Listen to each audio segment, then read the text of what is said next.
Yeah.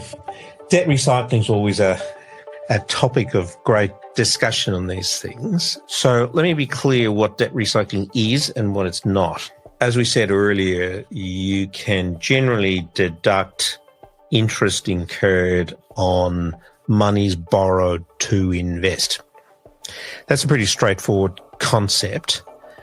And many people do borrow money to invest. You might use a margin loan, you might use a NAB equity builder, and that interest is generally tax deductible. The concept of debt recycling, though, is a slightly different beast. And that is, let's say you have a home loan where the interest is clearly not tax deductible, and you have some cash that you'd like to invest. So you've already made the decision to invest, and you have the cash. So rather than taking your $100,000 of cash and putting it into your Vanguard account or your LifeSherpa Invest account, there's no interest incurred, even though you've got interest on your home loan chuffing away to one side. You could instead take that $100,000, pay down your home loan, and redraw the money. And that redrawn money, the interest on that is now tax deductible. So that's not a decision to borrow to invest. And the two decisions should not be confused. So the first question, if you're trying to decide, should I borrow to invest? The question you're asking yourself is, will what I'm investing in deliver a better return than the cost of debt?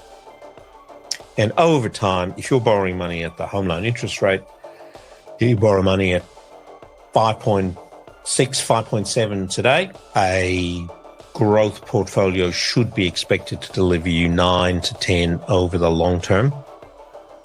So that's clearly a winner. But on a significant number of years, so about 1 in 4 years on the Australian Stock Exchange is negative, so that's 78% are positive, and about 66% would exceed the home loan rate. So over individual years, there's probably a 1 in 3 chance that you might lose money.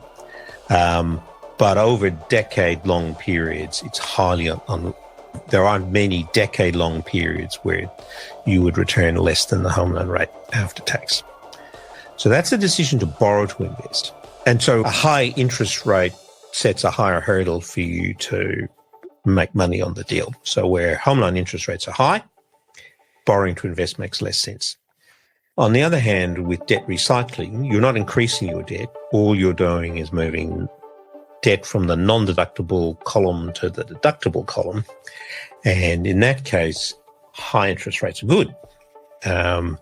So don't confuse the two, and be very clear that the money is kept separate. It flows directly to your investment account. Do not park it in your offset account for days, weeks, or months. Make it very clear that it goes straight to your investment. Do not mix it with non-borrowed money. And ideally, take your dividends from your investment, wash them through your home loan and back again.